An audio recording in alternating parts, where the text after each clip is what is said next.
सिफारिश तो एक तरफ, धमकी नहीं मिली कोई? वीडियो भी आई, पैगाम भी आया फायरिंग की कि यहाँ पर तो बंदा मारना को मसला ही नहीं है। मुझे बड़ा अफसोस हुआ, आपने ऐसे सीएम बनने के बाद पहली मरतबा मैकडोनल्ड खाया। मेरी बॉस है वज़ीर आला पंजाब मरीम नवाज शरीफ साहिबा, किसी को परवाह नहीं करनी। आप धमकी को धमकी समझती नहीं? हाँ नहीं, मैं नहीं समझती।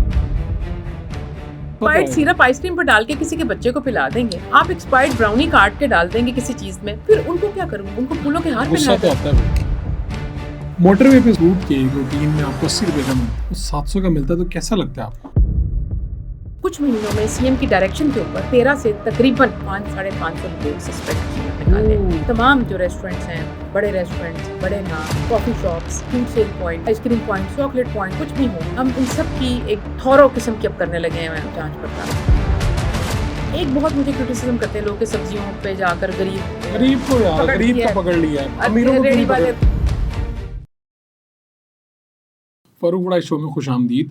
आज हमारी मेहमान बड़े ही हम इंतज़ार कर रहे थे इनका। आपने इनको मुख्तलिफ वीडियोस में देखा होगा। ये खातून जाती हैं, वो चेक करती हैं रेस्टोरेंट्स, वो चेक करती हैं मंडी में कि भाई कोई रेट तो नहीं ज़्यादा ले रहा, कोई आपको सब्जियां, फ्रूट और बाकी जो चीज़ें जो आप रोज़ इस्तेमाल करते हैं वो महंगी तो नहीं बेच रहा। तो ये खातून कौन है, इतने छापे मारती हैं? और ये वज़ीर आला की मामले खसूसी सलमा भट्ट साहिबा हैं। आज हमने इनको मदऊ किए, इनसे पूछते हैं। भट्ट साहिबा, सलमा भट्ट साहिबा, बहुत शुक्रिया आपका जनाब। और सच्ची बात है कि ये हम बहुत पहले करना चाह रहे थे, लेकिन आप रोज़ पूरे पंजाब में कहीं ना कहीं आप गई होती हैं, तो इस वजह से पहले तो मैं आपसे पूछना चाहूँगा कि एक पहचान तो ये होती है कि आपके पास ये होता है, तो वैसे सलमा भट्ट हैं कौन? यानी आप खुद जब बैठती हैं तो सोचती क्या हैं कि कौन है उन्हें? जी बिस्मिल्लाहिर्रहमानिर्रहीम, बहुत शुक्रिया आपका। जी बिल्कुल, आई थिंक मुझे लगता है कि एक इंसान की बहुत सारी मुख्तलिफ आइडेंटिटीज़ जो हैं उनके साथ जुड़ा होता है एक इंसान। कोई एक मेरे लिए मुश्किल है कहना कि सिर्फ कोई एक मैं कहूँ। मैं ज़ाहिर बात है कि मैं ख़ातून हूँ और मुझे बड़ा इस बात पे फ़ख्र भी है कि मैं एक ख़ातून हूँ, और मेरी आइडेंटिटी भी का अहम तरीन आइडेंटिटीज़ में से एक है। फिर उसके बाद मैं बहन भी हूँ, मैं बेटी भी हूँ, मैं फिर नंद भी हूँ, और बहुत सारे खाला भी हूँ, फूफो भी हूँ। तो इस तरह की बहुत सारी आइडेंटिटीज़ जो है एक इंसान के साथ जुड़ी होती हैं। फिर मैं PMLN की एक वर्कर भी हूँ, और मैं एक पॉलिटिकल पार्टी है जिसके साथ मेरी एफिलिएशन है, जिसके साथ मेरी शनाख्त जुड़ी हुई है, आइडेंटिटी है, जो एक प्लेटफॉर्म है जो मुझे मिला काम करने के लिए। फिर उसके साथ उसके बाद जैसे होता है कि आप कहीं ना कहीं पे प्लेटफॉर्म पे आप अपनी लीडरशिप के साथ जुड़ते हैं, काम करते हैं।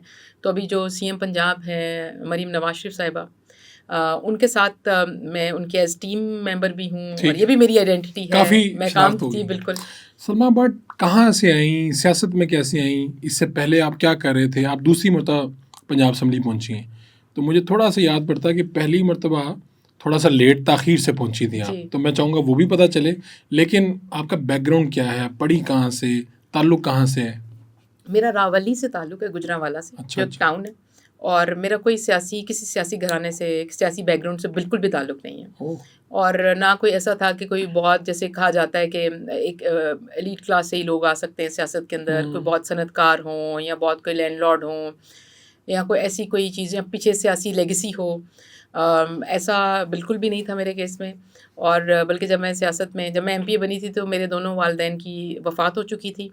और जो मेरा पॉलिटिकल जर्नी था 2011 ऑनवर्ड्स PMLN के साथ, वो बिल्कुल एक आप कह सकते हैं कि इंडिपेंडेंट था इन अ वे, कि वो पॉलिटिकल लेगेसी की वजह से नहीं बना था। ठीक है। जैसे हाँ, मुझे मियां मोहम्मद नवाज शरीफ बहुत पसंद हैं, और तब वो जब हम छोटे होते थे उनको हमने वज़ीर आला भी देखा, वज़ीर आज़म भी देखा। जब वज़ीर आला वो बने होंगे तब तो खैर मैं बहुत, शायद मेरी मेमोरी में बहुत इतना नहीं होगा। मैं अपने वालिद से सुनती रही हूँ उनके बारे में कि जब वो वज़ीर आला थे पंजाब के, तो मेरे वालिद उनको बहुत पसंद करते थे। तो मैंने जैसे उनसे सुना हुआ था, देखा कि जी बिल्कुल। लेकिन जब वो 90s में जब वो प्राइम मिनिस्टर बने, तो उसके बाद से जैसे होता है ना कि बहुत सारी चीज़ें मुझे बहुत इंस्पायर करती थी। एक चीज़, मैं बहुत छोटी उम्र में इंटरनेशनल फोरम्स पे जाना शुरू हुई। जैसे अपने तालीम का पूछा, मैंने गवर्नमेंट कॉलेज लाहौर से मास्टर्स किया साइकोलॉजी में। उसके साथ ही मैंने काम करना शुरू कर दिया सोशल डेवलपमेंट सेक्टर में। मुझे बहुत जल्दी इंटरनेशनल एक्सपोजर मिला, और मैं बहुत सारे मुतअद्दिद ममालिक में जाने का मुझे इत्तफ़ाक़ हुआ, शॉर्ट कोर्सेज़ करने का, डेवलपमेंट रिलेटेड कोर्सेज़ करने का, UN जाने का, UN इकोसॉक का फोरम जो होता था उसकी मैं मेंबर बन गई बहुत जल्दी, छोटी उम्र में, 20s में।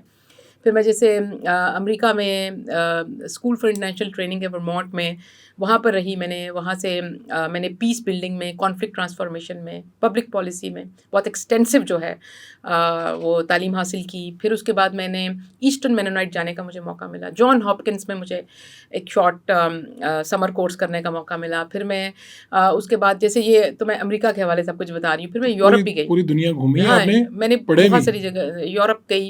यूरोप से मैंने ट्रेनिंग ली, हेग से ली, नेदरलैंड से, जैसे इन इश्यूज़ के ऊपर, पॉलिटिक्स के ऊपर, डेमोक्रेसी के ऊपर, पीस पे, पीस एंड कॉन्फ्लिक्ट रेजोल्यूशन के ऊपर, फिर जैसे पब्लिक पॉलिसी के ऊपर। फिर मैंने पब्लिक पॉलिसी के ऊपर तो मैंने कोई तकरीबन 11 मंथ लॉन्ग पूरा कोर्स जैसे होता है सिलेबस वो कंप्लीट किया।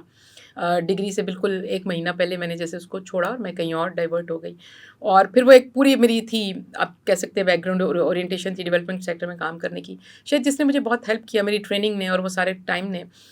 फिर जैसे और वो इंटरनेशनल एक्सपोजर ने, और फिर बहुत सारे फोरम्स पे जाके पाकिस्तान को रिप्रेजेंट किया। मैं बाकू गई थी, एक हुआ था यूथ पॉलिसी कन्वेंशन हुआ था पूरी दुनिया का, उसमें मैंने बाकू में जाकर पाकिस्तान को और पंजाब को रिप्रेजेंट किया वे बैक। मैं तब सियासत में नहीं भी थी। तो सियासत से पहले ये सारा कुछ कर जी, चुकी मैंने हैं। I've represented Pakistan before entering into politics. I've represented Pakistan into 17 countries. जबरदस्त। और फिर उसके बाद यूएन इकोसॉक जो था उस पे भी मैं तो जाती थी। आप एमपी कैसे बनी? एमपी ऐसे बनी कि मुझे कहते हैं जैसे डेस्टिनी, एक जो है तकदीर आपको कहीं ना कहीं लेकर जा रही होती है। मैं पॉलिटिकली एफिलिएटेड थी पीएमएलएन के साथ, ठीक मुझे है। बहुत पसंद थी। मैं पीएमएलएन के साथ एक वॉलंटियर जैसे काम कर रहे होते हो साइड लाइन। फिर मुझे 2010 में जब 18वीं तरमीम आई तो उसमें फिर यूथ जो था वो प्रोविंशियल सब्जेक्ट बना। तो मैं यूथ इश्यूज़ पे काम करती थी। यूथ पॉलिसी जो है पहली दफ़ा बनाने की बात की, तब शहबाज शरीफ साहब चीफ मिनिस्टर पंजाब थे। और हमने बहुत ज़्यादा we went out for youth policy, उसको मैं बहुत स्पीयरहेड करी थी, उसको कोऑर्डिनेशन में, उसका काम डेटा कलेक्शन में, उसका यूथ के साथ उसको मतलब यूथ मैपिंग करने में, यूथ इश्यूज़ की मैपिंग करने में। वहाँ से मेरा राब्ता बना पॉलिटिशियंस के साथ, एक क्रॉस पार्टी बना, और ब्यूरोक्रेसी के साथ और इस सब चीज़ों के साथ। जब मैं यहाँ पर आई तो यहाँ पे बहुत ज़्यादा एक नए बंदे को ना वेलकम नहीं किया जाता, बल्कि बहुत मुश्किल होता है, पुश किया जाता है बहुत। वो शायद मेरी एक अपनी, आप कह सकते हैं थोड़ी सी एक नेचर में था कि जब मुझे पुश किया जाता था तो मैं ज़्यादा अट्रैक्ट होती थी।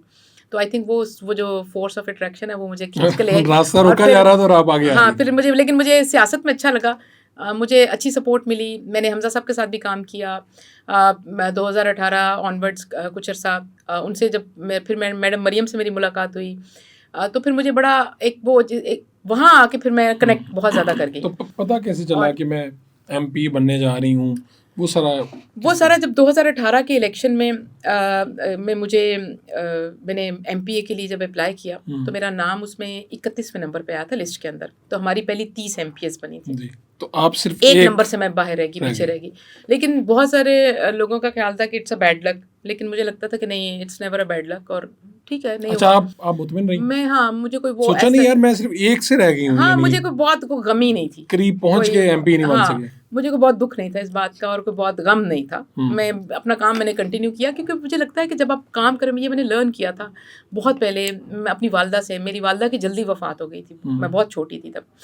तो मुझे याद है अपनी वालदा की गुफ्तगू याद रहती थी। वो मुझे हमेशा कहती थी कि जब आप कोई काम कर रहे होते हैं ना, तो आप काम करते जाते हो अपना, उसके रास्ते में चीज़ें आती रहती हैं। जब आप चीज़ों के लिए रुक जाते हो ना, तो फिर आप अपना काम नहीं पूरा कर सकते। तो तुमने हमेशा अपने काम को फोकस करना है। रास्ते में कुछ मिला है या कुछ नहीं खो गया है, उस पर फोकस नहीं करना। तो अब वो कहीं ना कहीं मुझे लगा कि शायद वो पहली ट्रेनिंग थी कि जब मैं बाहर रही तो प्रैक्टिकली लाइफ के अंदर, प्रोफेशनल लाइफ के अंदर, तो मुझे लगा कि I should continue because my mother told me to continue. तो वो जब मैंने कंटिन्यू किया तो उसके मुझे बहुत अच्छा रिस्पॉन्स भी मिला, उसके समरात भी मिले। मैं आज भी कहती हूँ मेरी वालदा ने मुझे ठीक सबक दिया था। और फिर उसके बाद 2020 में पीडीएम से पहले मेरी मुलाकात हुई थी मैडम मरियम से दोबारा। पहले भी थी मुलाकात, लेकिन दोबारा जैसे होता है। और फिर मैंने उनसे बड़ा, ज़ाहिर बात है मैं उनको बहुत ज़्यादा पसंद करती हूँ। मेरी वो बॉस भी हैं, मेंटोर भी हैं, रोल मॉडल भी हैं।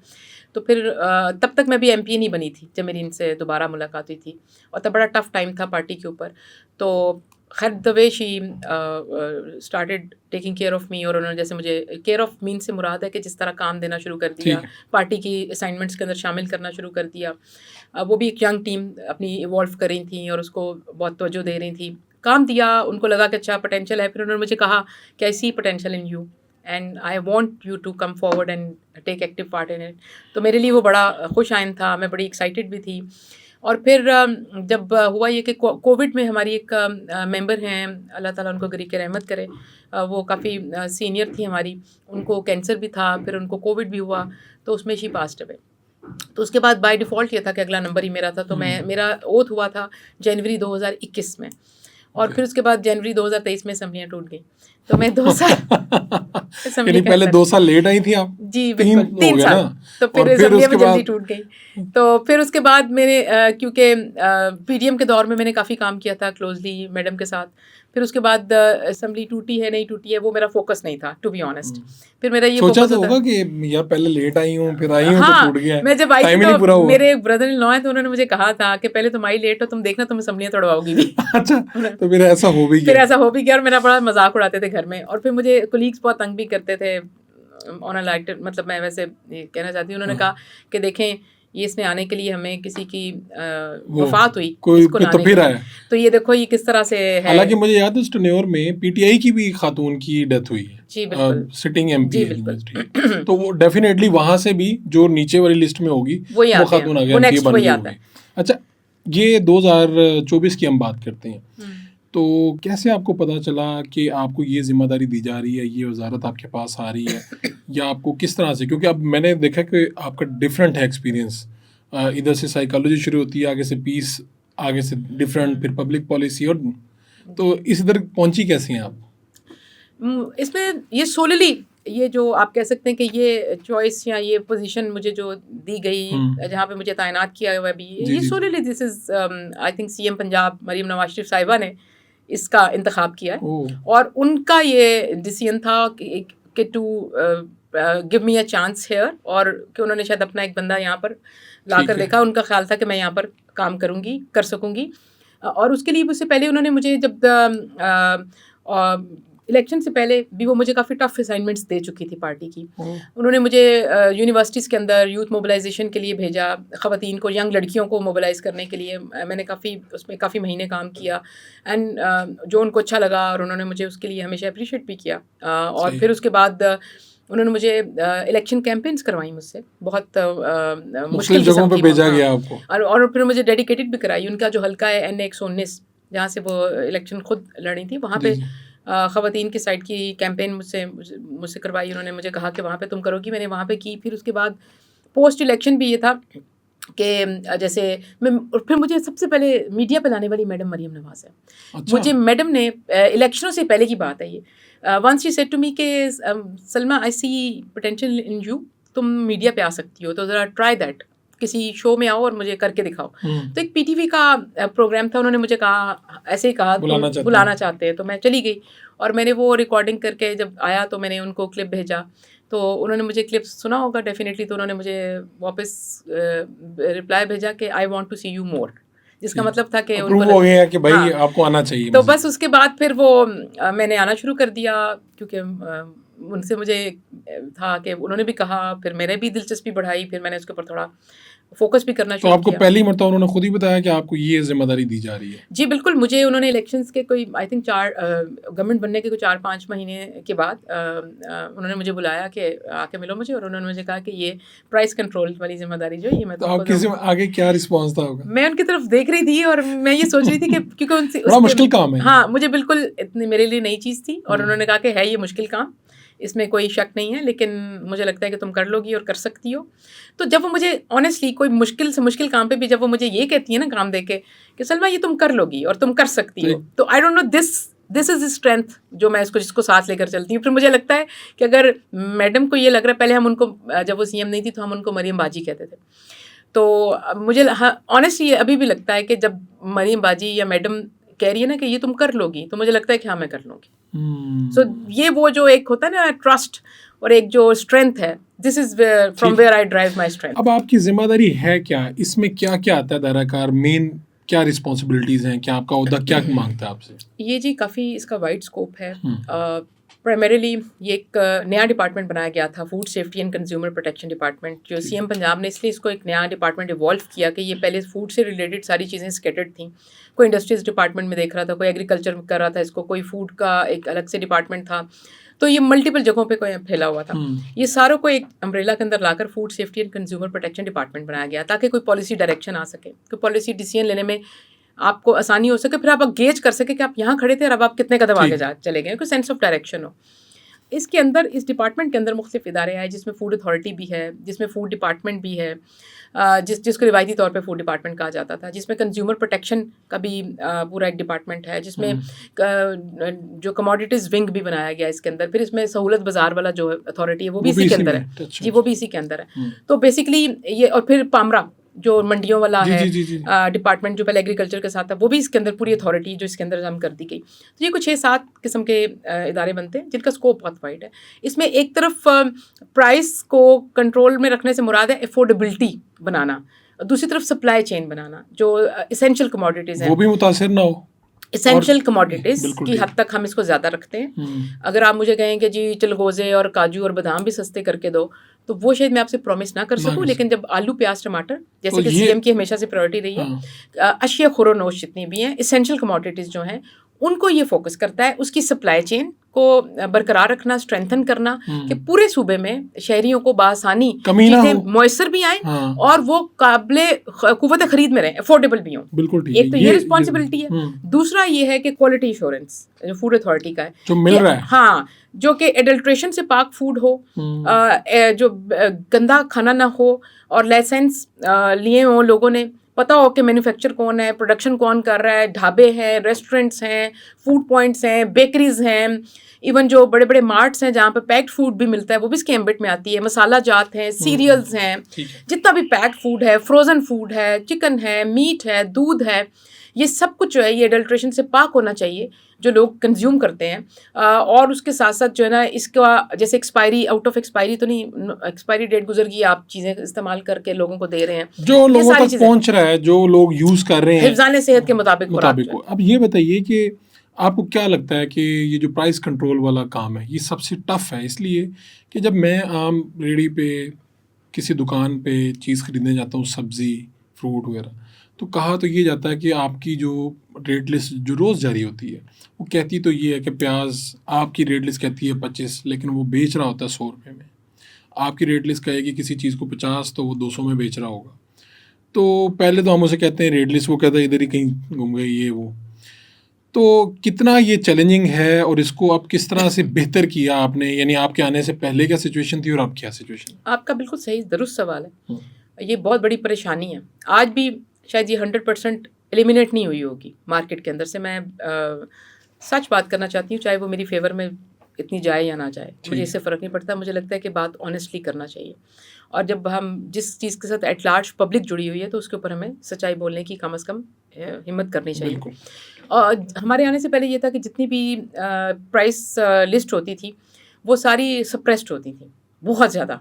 मतलब अगर किसी चीज़ की मार्केट प्राइस बन रही है 100 रुपये, तो वो 70 रुपये लिख दिया जाता था ताकि लगे कि महंगाई नहीं है उस पर्ची के ऊपर।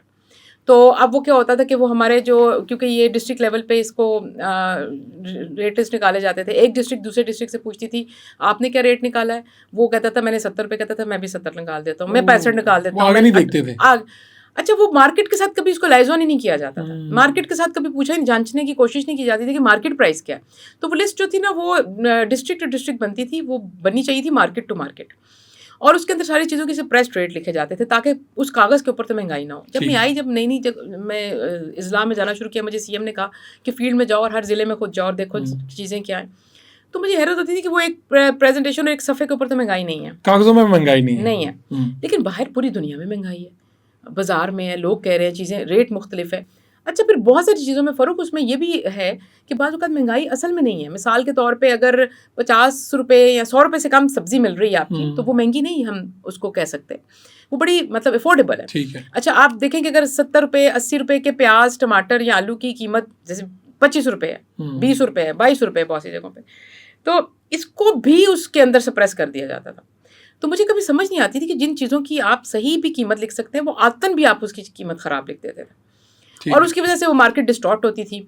मार्केट वाला देखें, जो मंडी से अपनी सब्जी लेकर जाता है, उसने अपने अखराजात अंदर डाल के करने अपना प्रॉफिट रख के, मुनाफे के लिए कर रहा है वो। हाँ, कारोबार है उसका, फिर बिल्कुल। उसने आपको प्रोवाइड करनी है। आप अगर उसका सारा प्रॉफिट और सारा कुछ निकाल कर उस लिस्ट बना देंगे, लिस्ट कि भाई बेकार हो करो जाएगी, इसमें, हाँ वो बेकार है, इसीलिए वो पिछले नहीं चल कई सालों सकती। से वक़्त ही नहीं थी उस लिस्ट वक़्त की। नहीं है। अच्छा, अभी हमने बहुत सारी उसके अंदर ऐसी चीज़ें हैं जिसको हमने, अब मैं बहुत सख्ती करती हूँ इस बात पे, मंडियों पर डायरेक्ट मेरा राब्ता होता है। मैं ये करती हूँ कि मैं मंडियों के अंदर जो मेन मंडियाँ, 8 मंडियाँ मेन जो बेसिकली पूरे पंजाब को कैटर करती हैं, बाकी छोटी आर्टरी मंडीज़ है, मेरा उन सबके मार्केट सेक्रेटरी से डायरेक्ट राब्ता होता है, और मैं उनको खुद फ़ोन कर करके पूछ रही होती हूँ कि ये चीज़ें सप्रेस तो नहीं की। जब कोई चीज़ महंगी होती है, मैं कहती हूँ सप्रेस की हुई है तो मुझे बता दो, और कितनी की हुई है, मुझे पता हो कि मार्केट को कहाँ पे चेक करना है, आप गलत नहीं करें। अच्छा, बहुत सारी चीज़ों का तो हमने रेट ठीक किया, अभी भी कुछ ऐसी चीज़ें हैं जो महंगी होती हैं, उनको रेट अक्सर सप्रेस निकलता है। उसके लिए हमारी ये बहुत चैलेंजिंग और तगदो वाला काम है। ये हमारा एक मुसलसल जहाद है जो हम कर रहे हैं, और इसके अंदर हम अभी फिर मज़ीद इसमें जैसे बहुत सी आपको शिकायतें मिलेंगी, मटन की, बीफ की, उसकी प्राइस सप्रेस्ड होती है, डेयरी की, दूध दही की, इस तरह के बहुत सारे ऐसे इश्यूज़ हैं जिसको अभी हम, और इसके पीछे पूरे फार्मूलाज हैं, इसके पीछे पूरी एक साइंटिफिक चीज़ है जिसको हमने करना है, और इसके ऊपर अब हमने बहुत सारी चीज़ों का प्रपोजल बनाकर अब हम एक ऐसी जगह पर पहुँचे। इसके लिए पहले हमें एक एनवायरनमेंट क्रिएट करना पड़ा। पहले हमें इसके लिए पूरी मार्केट को और हमारी जो होते हैं, आप कह सकते हैं हुकूमत को, कि मशीनरी को आमने सामने बिठाना पड़ा। हमें इसका बहुत सारा गैप था, बहुत डिफरेंस था, एक का मुंह उधर था, एक का उधर था। इस गैप को ब्रिज करना पड़ रहा है हमें बहुत सारी, इसके ऊपर ये ओवरनाइट होने वाला काम नहीं है। अच्छा, चलें, ये तो आप कह रहे हैं ना कि हम इसमें लगे हुए हैं और ये हो जाएगा। जी बिल्कुल, हो इंशाल्लाह, जाएगा। चलें, इंशाल्लाह। पहली बार तो हुकूमत कोई कर तो रही है ना ये और काम, कोई 24-25 चीज़ों में हमने करवा भी लिया है। करवा भी लिया। मतलब अगर अब क्योंकि टोटल 30 या 35 खराब थी तो 24-25 ठीक करा ली। अक्सर होता है ये, जिस तरह आपके अक्सर मैं देखता हूँ वीडियोस कि आप गई हैं, आपने पूछा भाई सब्जी कितने की, वो बंदा ले रहा होता है, वो कहता है जी मुझे तो 200 की दी है इन्होंने। तो आप उसे कहते हो, वो साथ ही अगला बंदा कहता है जी पेट्रोल भी तो महंगा हो गया ना, ये वो हो गया।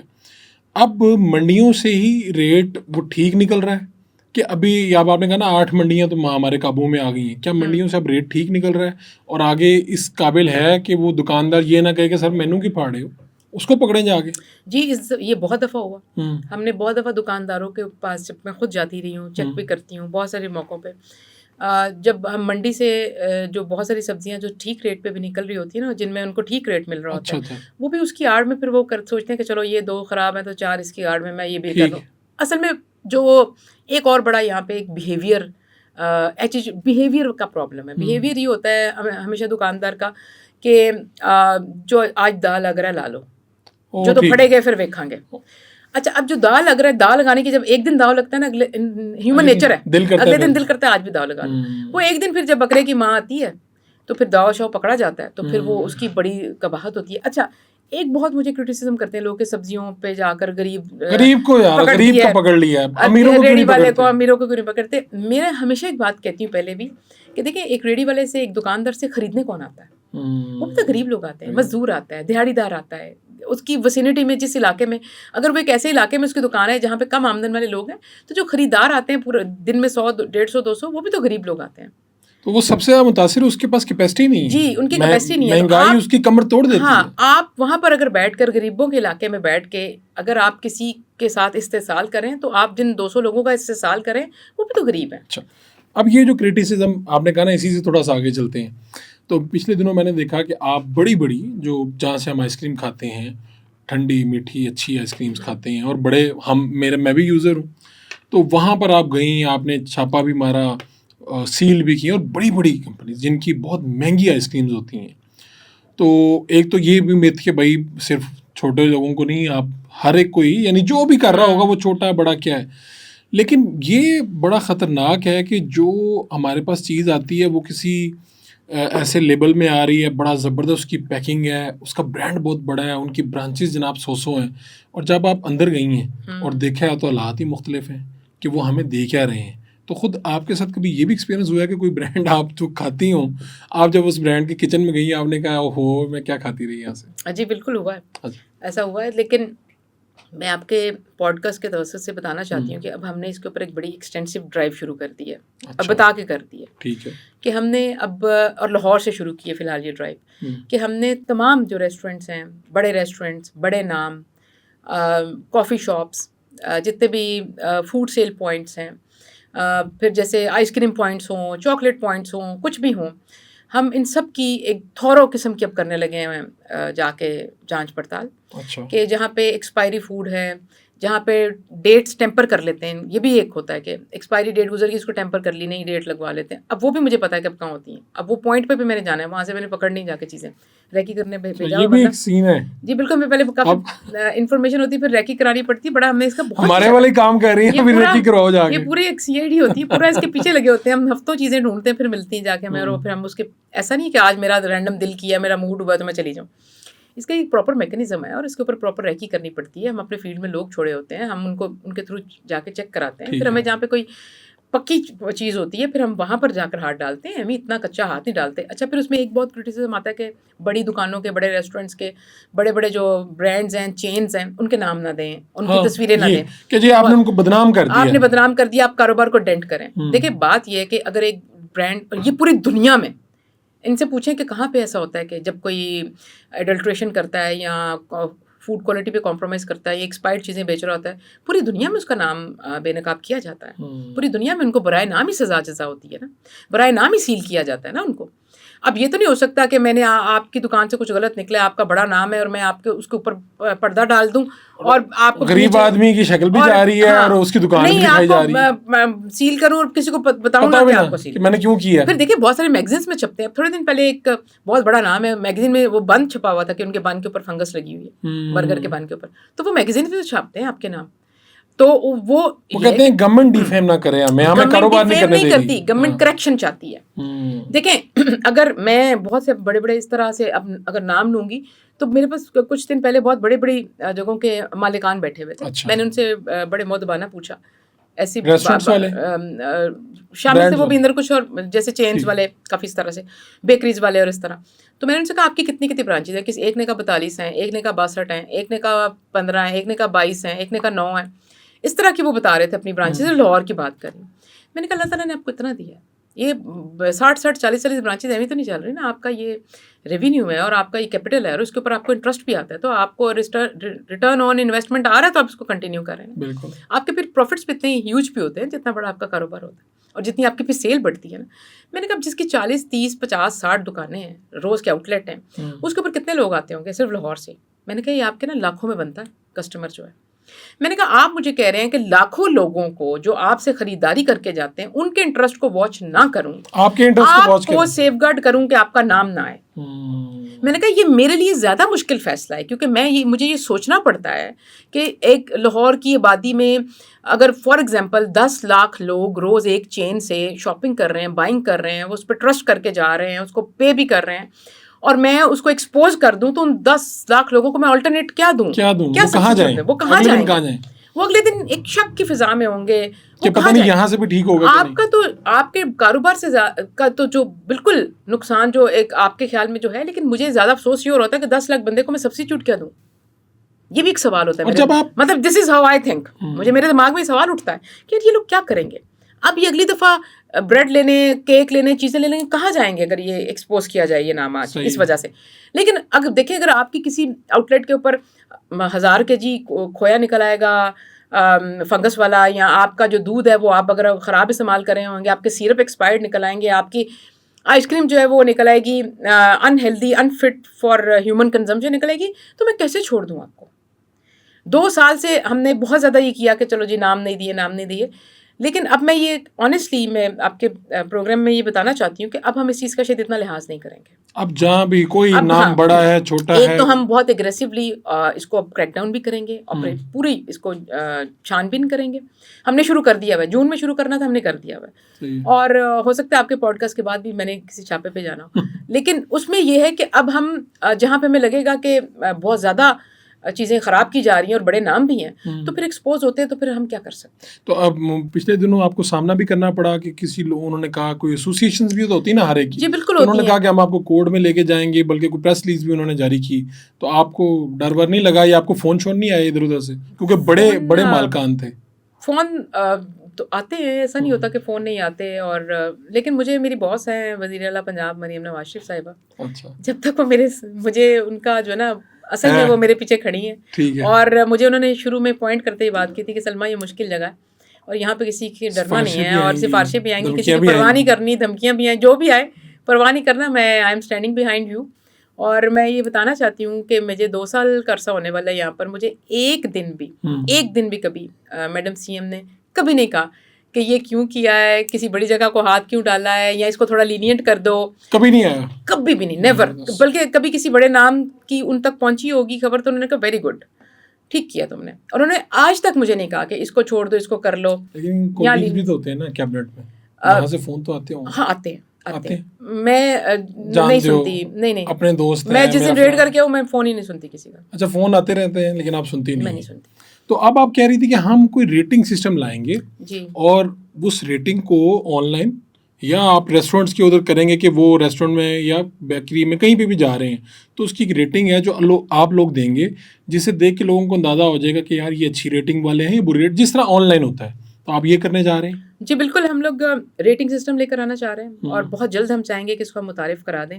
जैसे हम रेस्टोरेंट्स की, कॉफ़ी शॉप्स की और ये जो मार्ट्स हैं इनके हम लिखेंगे कि ये ए ग्रेड का है, बी ग्रेड का है और सी ग्रेड का है, तो हम इनके ऊपर चस्पा कर देंगे। तो एक सिस्टम तो नहीं शुरू हो जाएगा कि इधर से आप रेटिंग दे रहे हैं और लोग कहीं यार ये रेटिंग अच्छी ले लो, किसी तरीके से इनको साज़बाज करके? गवर्नमेंट में तो ये भी एक मसाइल है ना। वो तो फिर अभी के वाले सिस्टम में भी हैं, बहुत सारी गुंजाइश है। आप बहुत रोज़ वो कहते हैं कि आप हमारे साथ कुछ कर लें, बैठ जाएं, आपको वो, लेकिन आप इस तरह से नहीं करें। तो वो तो देखिए, आपको मैं पहले बता रही हूँ कि देखिए सिस्टम के अंदर ऐसी गुंजाइश होती है, लेकिन गुंजाइश से मुराद है कि ऐसी चीज़ें आती हैं आपके सामने, बहुत सारी ऐसी चीज़ें होती हैं जो आप उनको नहीं अडॉप्ट करना चाहते। आपको मैं बता रही हूँ कि हमारी इंटेंट ये है कि वो 13 करोड़ लोग जो बायर है, जो कंज्यूमर है, क्या हमें वो अजीज़ है, उसका स्टेक अजीज़ है, या वो चंद एक लोग जो वो प्रोड्यूसर है, ग्रोअर है, कि उसको सिर्फ बचाना है। बिल्कुल तो ये हमें डिसाइड करना होगा। तो अगर और इस हुकूमत का, वज़ीर आला पंजाब मरीम नवाज शरीफ की हुकूमत का 2 टोक मौक़िफ़ है इसके ऊपर, और वो यही है कि हमने अपने शहरियों की जानो माल का, सेहत का तहफ़्फ़ुज़ करना है। आप कहीं पे कह रही थी, मैंने क्लिप देखा कि फ़लाँ रेस्टोरेंट्स ऐलान, तो और इस तरह के कई नाम लिए आपने जो MM आलम रोड पे हैं, ये वो, कि इनके किचन मैंने खुद देखे हैं, ये साफ़ है। एक मिथ है या एक मेरे ज़हन में भी सवाल आता है कि क्या सिर्फ महंगे रेस्टोरेंट्स के किचन साफ़ हैं कभी, या क्या इन पे एतमाद कर लिया जाए? या ऐसे भी हुआ कि आप महंगे रेस्टोरेंट्स में गई हैं जहाँ पे 5-5-7 हज़ार एक बंदे का बिल बन जाता है और उसका किचन देखे हों तो ऐसा नहीं है, यानी एक्चुअल हकीकत क्या है? आप इस क्लिप के बाद भी मुझे कुछ लोगों ने सरकास्टिकली ये बात कही कि इनसे कुछ पकड़ा हुआ था, इनकी प्रमोशन 5-6 लोगों का जिनका आपने कहा कि आपने प्रमोशन की है उनकी, इनसे कोई इंसेंटिव शायद आपको, मेरा नहीं ख्याल इनमें से किसी का भी मालिक मुझे जानता भी होगा और डायरेक्टली। और दूसरी बात ये है कि मैंने उनसे कहा कि जी मुझे कोई रिग्रेट नहीं है क्योंकि मैंने मेरिट पे बात की है, मैंने जो मेरिट पे देखा। इन सब के किचन्स आपने देखे हुए? जी जी, मैंने आप भी देख लें जाके किसी वक्त। हम बल्कि इनको एक और चीज़ कहने वाले हैं, अभी हमारा ख्याल अभी इट्स इन प्रोसेस, हम इनको कहने वाले हैं कि आइए अपने किचन लाइव वहाँ पे दिखाया करें, स्क्रीन लगा के ना, अपने जहाँ पे डाइनिंग हॉल्स है ना वहाँ पे ये स्क्रीनें लगाएं और वहाँ पे इनका किचन लाइव। दुनिया में तो होता है, वो तो किचन ही आपके सामने दिखा देते हैं, उन्होंने ओपन किया। इनके साथ भी हम लोग की चल रही है डिस्कशन और हम इनको इस तरफ लेकर आना चाहते हैं कि अपने किचन जो है लाइव दिखाया करें रेस्टोरेंट्स, यानी रेस्टोरेंट में आने वाला फर्द देख सकेगा कि भाई किचन में क्या चल रहा है, हो रहा है। तो ये भी हम एक तजवीज़ है कि हम ये भी लेकर आना चाह रहे हैं। सही है। और जो मैंने बात की कि भाई क्या सिर्फ महंगे रेस्टोरेंट की किचन साफ है? मैं बिरयानी वाले जो ढाबे होते हैं कहीं उन पे भी जाती हूँ, जैसे बरकत मार्केट में या शादमान मार्केट में, या इस तरह ये गुलबर्ग में, ये जो जहाँ पे ये जलालसंस वगैरह वाला अशरफ मटन वाली जो के पास जो मार्केट है, पप्पू बर्गर, इस तरह के जो जगह हैं, नाम है जो बिरयानी के हैं, मास्टर, मतलब अब मुझे एग्जैक्टली नाम, मैं कुछ अर्सा पहले गई हूँ, वहाँ पर भी मुझे बड़ा अच्छा लगा। चाय वाले थे एक, उस चाय वाले के बर्तन साफ थे, उसने कैप पहनी हुई थी, उसने एप्रन पहना हुआ था, उसने अपनी वो जगह जो थी, बेशक वो कम आमदन वाली थी, वो उसकी छोटी थी चीज़ें, छोटे टेबल थे पर साफ़ किए हुए थे, उसके कंटेनर साफ़ थे, उसकी चीज़ें साफ़ थी, उसने कप साफ़ करके धो के रखे हुए थे, उसके वहाँ पे कोई सैनिटाइज़र पड़ा हुआ था, उसने एक हैंड वॉश भी रखा हुआ। तो इसका महंगे और सस्ते से नहीं, आपकी नीयत से ताल्लुक है। आप देखें, और दूसरी बात क्या, जब आप अपने कारोबार के अंदर ये चीज़ कर रहे होते हैं तो आप देखें कि आपका फ़ायदा है। जब आप सफाई और सुथराई और हाइजीन दे रहे हैं, आपका कस्टमर बढ़ेगा, आप अपने क्लाइंटेज बढ़ाएंगे। अच्छा, उसमें भी फिर क्या है कि मुझे बिरयानी वाले भी साफ मिले। मुझे छोटी एक आइसक्रीम की जगह थी, मैं रैंडम वहाँ चली गई, वहाँ पे कोई बायर भी खड़े थे जो वहाँ उस वक्त मौजूद थे, तो मैंने उनको थोड़ा देखा वेखा, तो मैंने उनसे पूछा कि आप यहाँ आते हैं पहले भी? तो उन्होंने कहा आते हैं। तो मैंने कहा इधर कैसे एक्सपीरियंस है, चीज़ें साफ़ होती हैं? तो वो वहाँ से भी पता चल जाता है। अच्छा, मैं बहुत ज़्यादा शहरियों से बात करती हूँ जब जाती हूँ रेस्टोरेंट्स पे, बाहर सड़कों पर, ढाबों पर, एनीवेयर, कि उनसे हमें फीडबैक मिलता है उनको हम कहते हैं आप बताएं, आप खुल के बताएं, आप बगैर किसी प्रेशर के बताएं, आपके लिए हम आए हैं, आपके लिए हम दुरुस्तगी करना चाहते हैं। और अगर कोई चीज़ हो तो उन्होंने मुझे 2 4 5 लोगों ने कहा कि नहीं हम रेगुलर आते हैं और यहाँ से अच्छा मिलता है, हमने पहले भी खाया है और हमें अफोर्डेबल भी है, तो हम उनको शाबाश भी देते हैं। हम उनको बहुत ज़्यादा थम्स अप भी करके आते हैं। हम उनको आप कह रहे हैं कि जो लोग सही काम कर रहे होंगे रेटिंग सिस्टम उनको अप्रिशिएट ही कर देगा, जी जी, और जो गलत कर रहे होंगे रेटिंग सिस्टम वो खुद ही नीचे ले हाँ, फिर उनको ये भी एक उससे इंसेंटिव होगा, उन सबका दिल करेगा कि हम ए में आए ताकि हमारा क्लाइंटेज बढ़े, तो वे एक अपने भी उसमें आ जाएंगे, कंपटीशन में आएंगे, एक हेल्दी कंपटीशन। ये जो KFC मैकडोनल्ड, बल्कि पहले तो मुझे बड़ा अफसोस हुआ कि आपने बताया मुझे कि आपने SCM बनने के बाद पहली मरतबा मैकडोनल्ड खाया। ये मेरे लिए बड़ी सरप्राइजिंग एक चीज़ थी। अफसोस मैंने इसलिए कहा ऑन अ लाइटर नोट कि मैंने KFC हार्डीज कभी भी नहीं, अभी तक भी नहीं खाया, कभी नहीं। तो ये मतलब इसकी भी ज़रा पर्सनल बात है, लेकिन बताएं तो सही। हाँ, क्या बड़ी वजह? पर्सनल वजह, मेरा पूरा नाम सलमा भट्ट है और मैं गुजरांवाला से मेरा ताल्लुक है। तो हम जब तक खाना ना खा लेना तो मुझे तो कसम से सिदक नहीं आता। मैं देसी खानों की बहुत शौकीन हूँ, मैं खुद कुकिंग भी करती हूँ। बकरा खाती हैं? मटन? जी, मैं मटन बहुत शौक से खाती हूँ और रेगुलर, मतलब मेरी लाइफ का पार्ट है, permanent part of my life is mutton. मैं चाहे आप उसको बकरा कहें, छोटा गोश्त कहें, मटन कहें, ठीक है, मुझे मटन मछली बहुत पसंद है। मटन की मच्छी पकी हो, मटन की चांपे, सही गुजरांवाला पता चल रहा है। छोटा कीमा जो है ना, वो हैंड कट छोटा कीमा और उसके अंदर चांपे डाल के पकाई हो, बड़ा मजा आता है। शोरबे वाला जो आलू गोश्त होता है दस्ती का पका हुआ हो, बड़ा मजा आता है। निहारी जो है वो दस्ती की बनी हो, बड़ा मजा आता है। पुट की जो है अफगान कढ़ाई बनी हो, बड़ा मजा आता है। और पुलाव जो है वो सीने के गोश्त का बना हुआ हो तो बड़ा मज़ा आता है। गर्दन और सीने का बना हो तो बड़ा मज़ा आता है।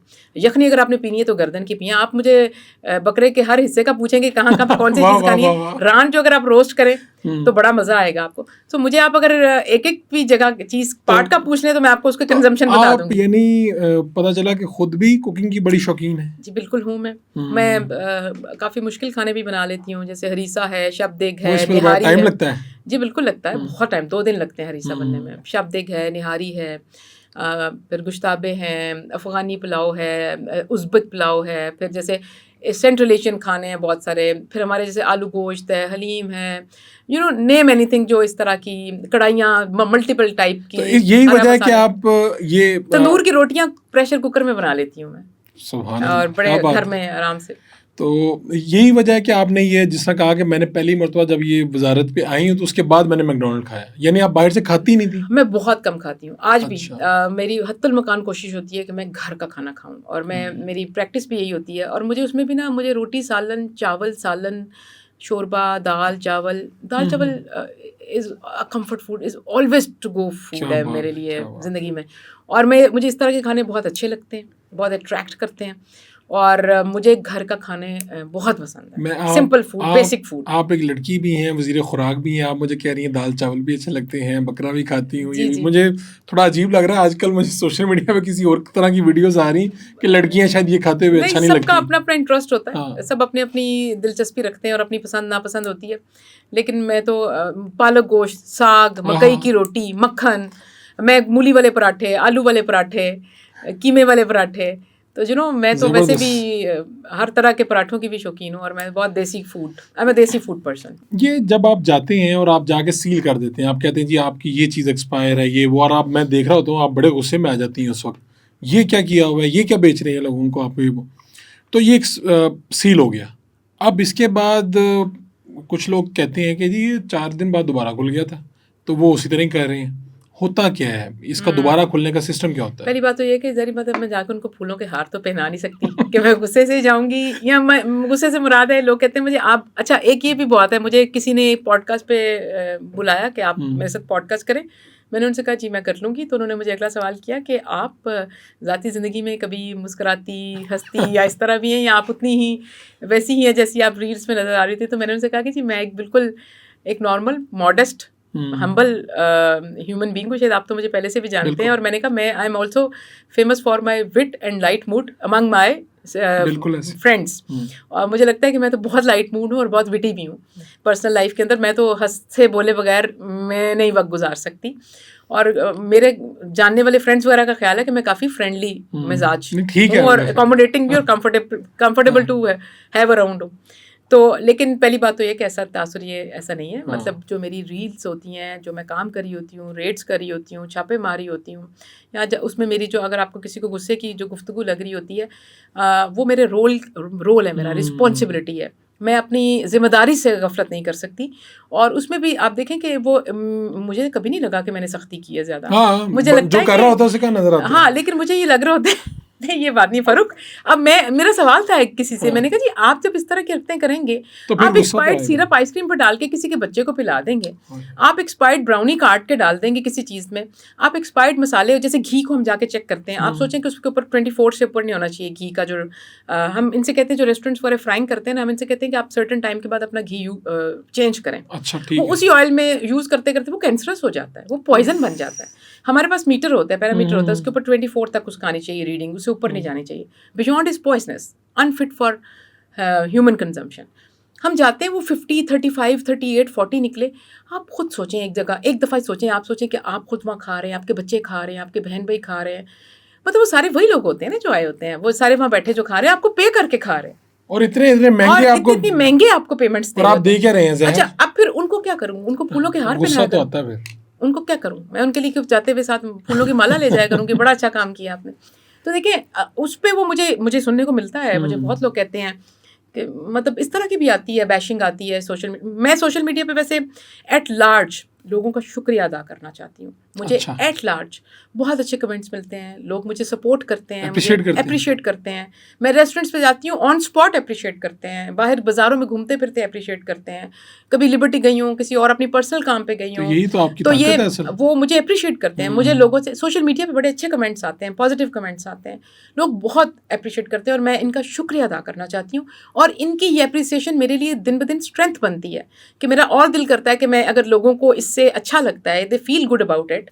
और जिस तरह से सीएम पंजाब की अगर मैं आपको एक बात याद कराऊँ, तो उन्होंने कुछ वो एक जुमला अक्सर बोलती हैं, वो कहती हैं कि पंजाब के अंदर सिर्फ इंफ्रास्ट्रक्चर देने मेरी जिम्मेदारी नहीं है, पंजाब के लोगों को खुशियाँ देना भी मेरी जिम्मेदारी है। बिल्कुल ठीक। तो अगर वो मेरी जो बॉस है वो ये कहती हैं कि पंजाब के लोगों को खुशियाँ देना भी उनकी जिम्मेदारी है, उनको सेहत अफजा माहौल में रखना और हिफ्ज़ान सेहत के मुताबिक खुराक यकीनी बना के देना भी वो अपनी जिम्मेदारी समझती हैं, और मुझे उन्होंने तैनात किया है। मैंने उनके विजन को और उनके ऑब्जेक्टिव को, गोल को पूरा करना है। मैं उनके डायरेक्शन पर काम कर रही हूँ, मैं उनके विजन के मुताबिक काम कर रही हूँ, और वो विजन रिलेट करता है आम लोगों के साथ। पब्लिक की जो बहुत बड़ी एक आप कह सकते हैं डिमांड और एस्पिरेशन ये है कि जो मरियम नवाज का विजन है वो पब्लिक की ज़रूरत है। तो ये विजन और पब्लिक की ज़रूरत, ये दोनों आपस में जब कंबाइन होते हैं, कोलैबोरेट करते हैं एक जगह पर आकर, तो उसको एग्जीक्यूट करना जो है, ये मेरे लिए एक आप कह सकते हैं ऑनर की बात है। और दूसरा मैं एक चीज़ और कहना चाहती हूँ कि सीएम पंजाब मरियम नवाज शरीफ साहिबा ने जो गवर्नेंस का ओवरऑल मॉडल दिया ना फारूक, आप देखें उसकी स्ट्रेंथ क्या है। मरियम नवाज शरीफ की हुकूमत की स्ट्रेंथ पंजाब के शहरी हैं, पंजाब के लोग हैं, उनकी गवर्नेंस की जो स्ट्रेंथ है, जो ताकत है, वो उसके बेनिफिशरीज हैं जो शहरी हैं। मिसाल के तौर पे अगर आप हिम्मत कार्ड देखते हैं तो सारे वो लोग हैं जो उसके जिनकी ज़रूरत थी, और वो इस मुल्क के इस सूबा के शहरी हैं। वो हिम्मत कार्ड को अपना एक फ्लैगशिप प्रोग्राम कहती हैं, वो माइनॉरिटी कार्ड को अपना फ्लैगशिप प्रोग्राम कहती हैं। 4.25 लाख माइनॉरिटी कार्ड जो हैं वो रजिस्टर हो चुके हैं। वो जब कहती हैं कि वो ख़वातीन को अपनी कहती है ना कि मेरा फ्लैगशिप है कि ख़वातीन के लिए, तो देखें आप, जो ख़वातीन का वर्चुअल पुलिस स्टेशन बना, फिर ख़वातीन के लिए जो पिंक बटन्स लगे, ख़वातीन को जो पिंक स्कूटीज़ दी गई, ख़वातीन के लिए जो आप कह सकते हैं हुनर के मौके कायम किए गए, फिर देहातों में रहने वाली दही ख़वातीन के लिए लाइफ स्टॉक प्रोग्राम आया, 10,000 खातून को लाइफ स्टॉक दिया जा चुका है। तो ये सारी ख़वातीन को वो एज चैम्पियन करती हैं अपना फ्लैगशिप प्रोग्राम। तो देखिए उनकी स्ट्रेंथ कौन है, उनकी स्ट्रेंथ क्या है। फिर अगर वो आप देख लें हेल्थ के सेक्टर में, जब आप देखें तो 5 लाख लोगों को फ्री अद्वियात घरों में डिलीवर कर रही हैं। तो ये 5 लाख लोगों को का जो प्रोग्राम है, इसको वो अपनी स्ट्रेंथ समझती है। तो स्ट्रेंथ कौन है? पंजाब के शहरी उनकी स्ट्रेंथ है। आप उनके किसी प्रोग्राम में चले जाएँ, आप ग्रीन बसेस का प्रोग्राम देख लें, 1100 ग्रीन बसेस पूरे सूबे के अंदर आज जो हैं, जिसमें सफ़र कौन करता है? शहरी करते हैं। कौन सफ़र करता है 20 रुपए देकर जो एक जगह से दूसरी जगह जाते हैं, जिनके लिए अफोर्डेबल एसी वाली बाइज़त सवारी किसको मिली है? पंजाब के शहरियों को। इसको वो चैंपियन करती हैं एज अपना फ्लैगशिप प्रोजेक्ट के, वो ग्रीन बसेस देने में कामयाब हुई। फिर जैसे आप देखें क्लिनिक ऑन व्हील्स हैं या फील्ड हॉस्पिटल है, एयर एम्बुलेंस है। आप देखें कि आज एयर एम्बुलेंस, जिसको सब लोग तनकीद का निशाना बनाने के अलावा कुछ नहीं करते थे, वो मियाँ वाली भक्कर और कहाँ कहाँ के दूर दराज रेंज और वहाँ से लोगों के काम आ रही है। आप देखिए 2 करोड़ से ज़ायद लोगों को जो है क्लिनिक ऑन व्हील्स और फील्ड हॉस्पिटल से जो है वो मुस्तफ़ीद हो चुके हैं। ये सारे जो लोग हैं जिनके लिए वो दिन रात काम कर रही हैं, ये मरियम नवाज शरीफ के गवर्नेंस मॉडल की स्ट्रेंथ है। बिल्कुल ठीक। मोटरवे पे सफ़र करती होंगी आप? बिल्कुल। रेस्ट एरियाज पे भी रुकती होंगी? बिल्कुल। दुकानों पे भी जाती होंगी? जब जाके चीज़ लेती हैं और जो चीज़ 80 रुपए की है वो जब आपको मिलती है 500 रुपए की, जब एक फ्रूट केक जो रूटीन में आपको 80 रुपए का मिलता है वो 700 का मिलता है, तो कैसा लगता है आपको? फ़ारूक, ये सवाल मुझे बहुत ज़्यादा हुआ पिछले 2 सालों में, और मैं सिर्फ इतना कहना चाहती हूँ कि जो वो क्योंकि इसकी वजह क्या है? मैं बता देती हूँ आपको। मोटरवे पे जो है ना वो हमारी जुरिस्डिक्शन में नहीं आता, वो उसकी प्राइस नहीं में हम लोग चेक कर सकते। वो मोटरवे की जुरिस्डिक्शन डिफरेंट है। ठीक है। हम जाके उनकी फेडरल सब्जेक्ट है जी, फेडरल है, और हम जाकर उनकी क्वालिटी को चेक कर सकते हैं, और वो हम करते भी हैं। कोशिश करते हैं कि हम क्वालिटी पे जाकर करें, प्राइस पे नहीं। प्राइस हम नहीं कर सकते उनकी, बिकॉज वो पूरा जो है ना मोटरवे का जो पूरा वो प्रोजेक्ट है वो उसी का पार्ट है। अच्छा, इसका मतलब है उससे ये मोटरवे को फेडरल ने ही खुद ही करना है? उन्होंने प्राइस कंट्रोल भी उन्हीं के जिम्मे है? उनके जिम्मे है, हमारे पास नहीं है। तो अगर होता तो मैं वहाँ होती, आपको नजर आ जाती। यही मैं कह रहा हूँ ना कि आप जैसी बंदी जो खुद पूरे पंजाब में फिर बहुत शिकायत आती है, और दुख भी तो होता होगा। एक तरफ पूरे पंजाब में आप प्राइस कंट्रोल कर रही हैं। हाँ, लेकिन फिर भी मेरा ख्याल था कि चले हम क्वालिटी के हवाले से भी वहाँ जा सकते हैं। तो मैं इंशाल्लाह आपकी इस तजवीज़ पे ज़रूर जो है ना अनकरीब शायद कोई चीज़ एक बेहतर हो तो दूसरी भी बेहतर होना जी, मैं आपको खुद जरूर नजर आऊंगी अनकरीब इंशाल्लाह। ठीक है। ये बताएं कि खुद बाजार से जाके सब्जियां और फ्रूट लेने आप गई हो तो उन्होंने देखा समा बट आ गई, चलो यार रेट कम कर दो, या वैसे ही कभी इस तरह भी हुआ? हाँ, ऐसा होता है। और मैं खुद जाती है वैसे? मैं बहुत दफा गई हूँ। मैं उस तरह से नहीं है कि मैं कहूँ कि मुझे पता ही नहीं है, मैं मार्केट नहीं जाती। यानी आपसे आलू प्याज का रेट पूछा जाए तो आपको पता होगा? हाँ, मुझे मैं एक रेगुलर और बेसिक लाइफ जीती, और मैं बिल्कुल मुझे वो ऐसा कोई हैंगअप नहीं है कि मैंने मार्केट नहीं जाना, मैंने शॉपिंग नहीं करनी। हाँ, हालांकि अभी एक दिक्कत है कि अब क्योंकि सारे शॉप्स वाले, बेकरीज वाले, दुकानों वाले, सब्जी वाले, फ्रूट वाले मुझे पहचानते हैं बाय फेस, तो जब मैं जाती हूँ तो उनको थोड़ा सा होता है कि पता नहीं, अब मेरे घर के बहुत करीब है जलाल सेंस ना, तो मैं जब कभी भी वहाँ जाती हूँ ना तो वो सारी मैनेजमेंट यूँ करके देखती है एक दफ़ा कि ये कुछ लेने आई है या कुछ पकड़ने आई है।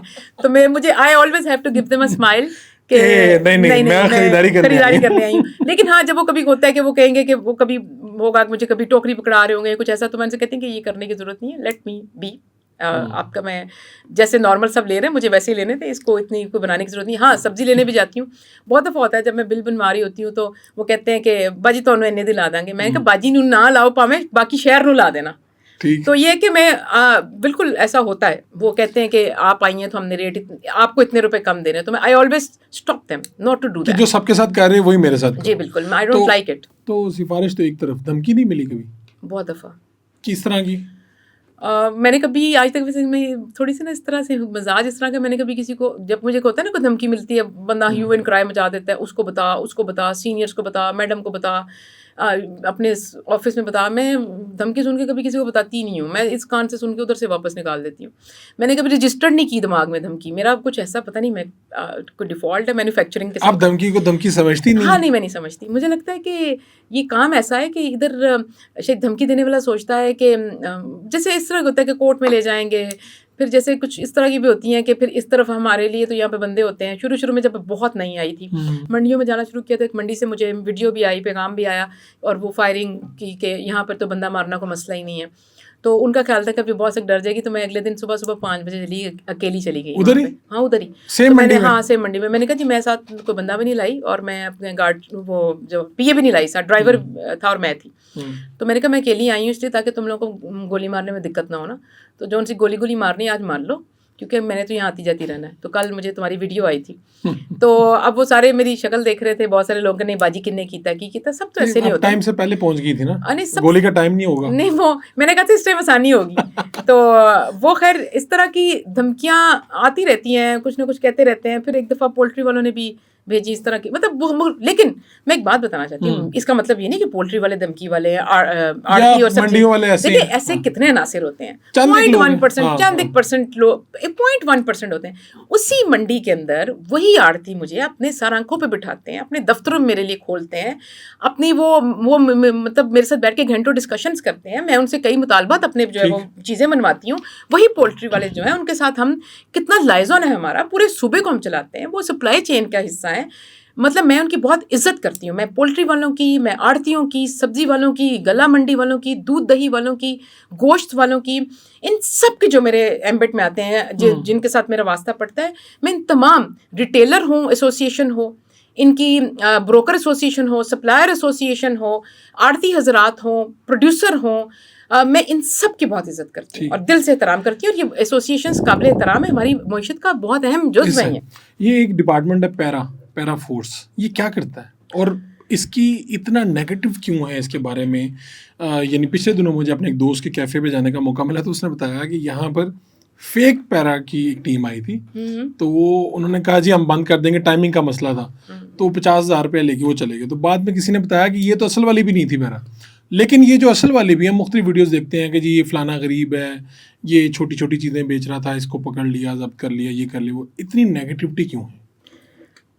अच्छा, पेरा का बुनियादी तौर पे जो मकसद था ना, जो सीएम पंजाब का विजन था, वो ये था कि पेरा फोर्स लेकर आई जाए ताकि जो गवर्नेंस के अंदर जो एफिशिएंसी है उसको बढ़ाया जाए, इफेक्टिवनेस बढ़ाई जाए। होता क्या था कि जैसे मिसाल के तौर पे प्राइस कंट्रोल के साथ इसका बड़ा गहरा ताल्लुक है। मैं पेरा को मैं नहीं देख रही, ये मंसूब किया जाता है, समझा जाता है कि शायद पेरा भी मैं ही देख रही। ये किसके अंडर आएगी? ये पेरा एक, ये वजारत नहीं है, ये एक अथॉरिटी है, इंडिपेंडेंट है। हाँ, इसका डीजी पेरा होता है, और ये इसको सीएम खुद भी देख रही होती है, और ये पूरा इंडिपेंडेंट अथॉरिटी है। ठीक है। अच्छा, उसमें क्या होता है कि जैसे प्राइस कंट्रोल की छोटी सी बात बताऊं, मिसाल के तौर पे हमने प्राइस कंट्रोल मजिस्ट्रेट भेजा, या मैं खुद चली गई, हमें कहीं पे वायलेशन मिली है, अब हमने उसके ऊपर एक डेटरेंस और एक उसके ऊपर एक्शन लेना है ना लीगल, तो वो मैं नहीं ले सकती, वो मुझे, मेरे साथ असिस्टेंट कमिश्नर होगा, वो पूरा वो सरकारी लोग जो उसके लिए ऑथोराइज्ड हैं, वो ऑथोराइज लोग एक्शन लेना है। ठीक है। और जैसे सील मैं नहीं कर सकती दुकान को, सील हमेशा मेरे साथ असिस्टेंट कमिश्नर होते हैं, फूड अथॉरिटी का मेरा अमला होता है, वो करते हैं सील, और उनके दस्तखत होते हैं। और फिर अच्छा, उसमें क्या होता था कि हमने फिर किसी को अरेस्ट करना है फॉर एग्जांपल, तो हमें पुलिस की मदद मांगनी पड़ती थी ना। पुलिस, देखें, पुलिस का कसूर नहीं है, पुलिस अपनी बहुत सारी चीज़ों में खुद बिजी है। मिसाल के तौर पे हमारे यहाँ एक तरफ अगर कोई डकैती या की वारदात चल रही है, कोई कत्ल की जैसा घिनौना जुर्म सामने आया हुआ, तो अगर आप एक डीपीओ को फ़ोन करके कहें कि जी मुझे अभी नफरी भेजो क्योंकि यहाँ पे दाल महंगी हुई है, वो कहेगा भाई मैं डकैती देखूं, मैं कत्ल का वो पकड़ूं, या मैं आपकी दाल उसके लिए बहुत पीछे रह जाएगी उसकी प्रायोरिटी के अंदर, या चावल या सब्जी वो कैसे ठीक है। अच्छा, ये हमें बहुत एक गैप नजर आता था। हमारे प्राइस कंट्रोल मजिस्ट्रेट जाते थे, उनके पास डेटरेंस के लिए कोई चीज़ नहीं होती थी। इस तरह का जितनी भी जगहों पर ये प्रॉब्लम आता था ना, उसको ओवरकम करने के लिए पैरा फोर्स लाई गई कि एक इंडिपेंडेंट फोर्स हो जो ये साथ जा सके, डेडिकेटेड फोर्स इन कामों के लिए हो। अच्छा, पैरा फोर्स जो है उसका एक बड़ा अच्छा इम्पैक्ट भी आया कि उसकी डेटरेंस है, लोग उससे डरते हैं, लोग उसको मानते हैं। एंटी इंक्रोचमेंट ड्राइव के अंदर उन्होंने बहुत अच्छा काम किया। लेकिन हाँ, लोगों में जहाँ उसके लिए एक रिजेंटमेंट और एक जो आप नेगेटिव आप कह रहे हैं परसेप्शन पाई जाती है, वो अनफॉर्चुनेट है, और उसका सरेबाब बड़ी तेज़ी से किया जा रहा है। अच्छा। और हमने गुज़श्ता कुछ महीनों में सीएम की डायरेक्शन के ऊपर पैरा से तकरीबन कम अज़ कम भी को 500-550 लोग सस्पेंड किए और निकाले। इसका मतलब है कि वो अब आजकल आपको ये कम नजर आ रहा बहुत कम हुआ है। पहले तो ये था वीडियोस आती हैं जी, आजकल वीडियोस, और आजकल काफी फाका नजर आ रहा होगा। सीएम ने इसके ऊपर बड़ा हार्डकोर स्टांस लिया और बहुत ज्यादा इसके ऊपर उनकी डायरेक्शन 550 लोग इसमें से फारिग किए हैं, इसी वजह से सस्पेंड किए और फारिग किए। और पैरा के अंदर अब हम नई भर्तियां कर रहे हैं, फ्रेश लोग लेकर आ रहे हैं, उनकी ट्रेनिंग करके 3-3 महीने की उनकी ट्रेनिंग करके, उनकी सर्टिफिकेशन करके उनको लाया जा रहा है। जो नए लोग भर्ती किए जा रहे हैं, यंग पढ़े लिखे लोग, उनका एटीट्यूड ऑल टुगेदर डिफरेंट है एज कम्पेयर टू जो हमारे पास पुराने थे, जो हमें इसलिए रखने पड़े क्योंकि नई भर्तियां करने में थोड़ा टाइम लगता है। ये तकरीबन 1.5 से 2 साल का प्रोसेस है। ये पहला साल था, इस टाइम के अंदर हमारे पास एक मिक्स था, कम नए थे, ज़्यादा पुराने थे, वो फिर उसकी वजह से हमें इस तरह की काफ़ी शिकायत आई। मैं खुद खाने वाली गई, बहुत सारी जगहों पे मुझे शिकायत, यहाँ से मुझे पेरा की शिकायत आई है। आप दुकानदारों से पूछ लें, आप एसोसिएशन वालों से पूछ लें, रिटेलर से पूछें। जो रिटेलर, जो दुकानदार, मेरे मोबाइल में बहुत सारे ऐसे एविडेंस मौजूद हैं, जिसने कभी मुझे पेरा की शिकायत भेजी है, उससे पूछो उसको रिड्रेसल मिला कि नहीं मिला। फौरन हमने उसको सस्पेंड कराया लोगों को। आप अवेलेबल होते हैं, यानी इस तरह से दुकानदार आपको डायरेक्ट मैसेज भेज रहे हैं? आपने वैसे अच्छा किया ये सवाल मुझसे पूछा। मैं आपको बताना चाहती हूँ कि जब से मैं प्राइस कंट्रोल ये डिपार्टमेंट देख रही हूँ एज एसएससीएम, बिलीव इट और नॉट, लेकिन मेरे अपनी ज़ाती जो दोस्त हैं उनमें से आपको किसी का इस पे मैसेज नहीं मिलेगा। इस पे सारे जो आपको मेरे व्हाट्सएप पे मैसेजेस, वॉइस नोट मिलेंगे, वो या किसी दुकानों वालों के, दुकानदार के होंगे, आड़ती के होंगे, बिजनेस कम्युनिटी के होंगे, बेकरियों वालों के होंगे, रेस्टोरेंट्स वालों के होंगे, ये जो सब्जी वाले, फल वाले और दालों वाले, गोश्त वाले, दूध वाले, इनके मसाइल, इनकी चीजें डेली डायरेक्ट आपको जी डायरेक्ट मेरा नंबर सबके पास है, सबके पास है मेरा नंबर, एंड डायरेक्ट उसका, और आप उनको रिस्पॉन्ड कर रही होती? जी बिल्कुल। मैं जब पूरा दिन जैसे बहुत बिजी हूँ, मीटिंग्स में हूँ, शॉपों में हूँ, तो मेरी एक रूटीन है कि मैं रात को जब रात को देखा, सुबह अर्ली देखा, एक एक वॉइस नोट सुनती भी हूँ और मैसेजेस जो है उनको पढ़ती भी हूँ। तो उसमें से फिर डेफिनेटली उनको मेरी हत्तर मकान कोशिश होती है कि मैं उनको रिस्पॉन्ड करूँ। तंदूर वालों के नान भाई, मुझे याद है कल अभी उनका मैसेज आया था, तो वो मतलब मेरी रूटीन है ये डेली बेसिस के ऊपर। तो ये बताएं कि रिश्वत आपको ऑफर नहीं हुई? धमकियां तो हमने पूछ ली, सिफारिश भी, तो अब इस तरह का काम है आपका, अगर हुई है तो किस काम के लिए हुई होगी कि फलां काम ये कर दें, हमारा ये बंद ना करें, ये किस तरह का क्या? बस इस तरह की रिश्वत, आई डोंट नो, मतलब बहुत इस तरह तो नहीं है कि कोई आके सामने टेबल पे किसी ने पैसे रख दिए हो, मैं गलत बातें करूं, ऐसा नहीं हुआ कभी मेरे साथ। अगर ऑफर ना ही हो तो ये भी अफसोसनाक होगा मेरे लिए, नहीं काम आपका इतना जबरदस्त है। लेकिन उसमें होता है, उसके तरीके होते हैं ना, जैसे कोई अगला बंदा देखता है कि थोड़ी स्पेस बने बातचीत करने का। हाँ होता है, जैसे इशारतन लोग ऐसे बात करते हैं कि फलां जगह पे ये फ़ायदा हो सकता है, फलां बड़ी कमर्शियल जगह है, वहाँ पे आप हमारी बहन है बाजी, बताना हमारा फ़र्ज़ है, उधर बड़ा फ़ायदे की। और जब रेड करने गई हूँ मौके पे रिश्वत की कोई ऑफर नहीं? मौका पे कब तो कभी नहीं, मौका पे नहीं ऐसा होता। मौका पे ऐसा हुआ तो मैं साथ FIR कटवा के लाऊंगी।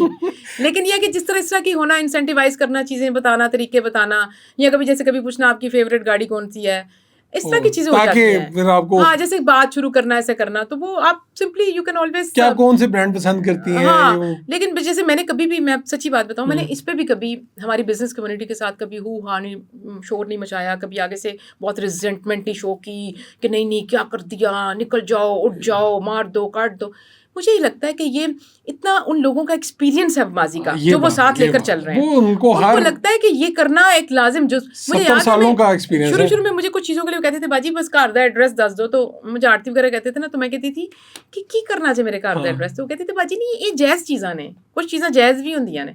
तो मैं हंस पड़ती थी, कोई सब्जी भिजवा देंगे, फ्रूट मैं हंस पड़ती थी उनकी शक्ल देखती, उनका ख्याल था कि सब्जी फल देना तो जायज़ जी गल है बाजी, ये की बुराई है, तो तुसी साडी भैन। आप ये भी नहीं लेती? वैसे जायज़ है? नहीं, मैं नहीं, अल्लाह का शुक्र। अगर आपको कोई आड़ती, अब आपका ताल्लुक 2 साल में बन गया है, फरूक मेरी 40 साल से ऊपर उम्र है, जहाँ मेरे 40 साल गुजर गए हैं बगैर आड़तियों से लिए हुए, बाकी भी गुजर जाएंगे, अल्लाह की जात बैठी हुई है, स्पिरिट होना चाहिए। लेकिन बात यह है कि वो होता है ऐसा, बहुत सारी चीजें होती हैं, एक ये लिक्विडेटिव जगह है इस लिहाज से, और लोग आपको बहुत सारी इंसेंटिव देना चाह रहे होते हैं, लेकिन ये तो कि आपको डिसाइड करना है कि आपका एंड गोल क्या है। कुछ लोग ताल्लुक बनाने के लिए भी तो, यानी काम नहीं होता बराह रास्त उनका, सिर्फ ताल्लुक बनाने के लिए वो भी होता है। लेकिन अच्छा, मैंने एक चीज हमेशा प्रैक्टिस की, मैं आइंदा भी करना चाहती हूँ। मेरे पास बहुत सी बिजनेस कम्युनिटी आती है जो ताल्लुक वाली बात, अच्छा शुरू में क्या होता था, जब ऐसी बातें करते थे, फिर जब मुझे अपना छोटा मोटा कोई काम बताते थे ना जो मेरे बस में होता कराना, मैं मेक श्योर करती हूँ कि मैं उनका काम कराऊँ, और क्योंकि मैं उनको ये यकीन दिलाना चाहती हूँ कि तुम बगैर कुछ दिए भी तुम्हारा काम हो सकता है, गिफ्टिंग के बगैर भी हो सकता है काम। जब हम ये चीज उनको करके देंगे ना, फिर वो परेशान तो होते होंगे, बहुत परेशान होते थे शुरू में, पिछले वजीर ने तो ये किया था, शुरू में मुझे ये कहते थे कि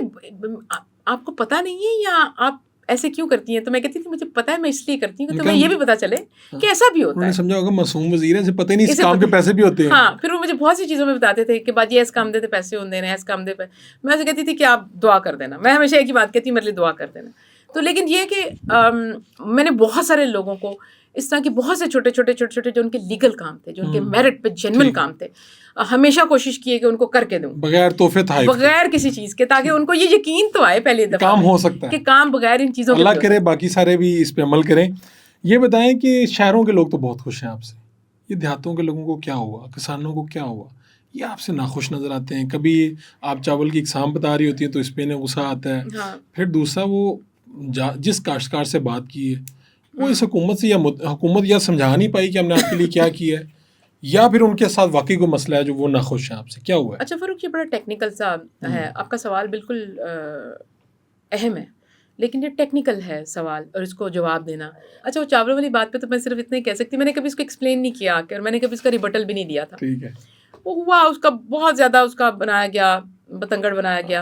वो जो मैंने चावलों की किस्में गिनवाई थी वो मैंने गल्ला मंडी की गिनवाई थी, और वो पूरा अगर मेरा कॉन्टेक्स्ट अगर आप निकाल के सुने ना उस प्रेस कॉन्फ्रेंस का, तो मैंने गल्ला मंडी के कॉन्टेक्स्ट में कहा। मुझे उसने सवाल किया था एक सहाफ़ी ने कि मुझे 370 रुपए के या पता नहीं कितने रुपए के चावल मिले हैं ना, तो वो उसको तो बाजार से मिले ना, ये जो एग्जाम है उसको तो दुकान और बाजार से मिले। उसने कहा कि पता नहीं अकबरी मंडी से उसने कोई हवाला भी दिया था, तो मैंने कहा आप अकबरी मंडी में जाएंगे तो वहाँ पे ये एग्जाम पड़ी होंगी, और वह पड़ी हुई है, आप चले जाएं जाके देख लें। मैंने खेत की बात ही नहीं की थी, मैंने किसान की बात ही नहीं की थी, मैंने उसकी फसल की बात ही नहीं की थी चावल की। और मैंने तो टिपिकल वो भी मैंने क्यों की थी, किस बेस पे की थी, मैं अकबरी मंडी खुद गई थी और मैंने चावलों की जो कारोबार करते हैं, मैं उनकी दुकानों पे बैठी, तो उन्होंने मेरे आगे, मैंने कहा चावल दिखाओ, तो उन्होंने छोटी छोटी कटोरियाँ होती हैं उनके पास, उन्होंने 8-10 किस्म के चावल निकाल के रख दिए। तो मैंने कहा की है, वो मुझे पढ़ाना शुरू हो गया कि ये चीज़ें जो हैं, ये इसको ये चावल कहते हैं, इसको ये कहते हैं, सिंगल स्टीम वाले या डबल स्टीम वाले, या इस तरह की बहुत सारी चीज़ें जो थी वो जो मैं उसमें मैंने मेंशन किया, ये मैंने मंडी से सीखा था।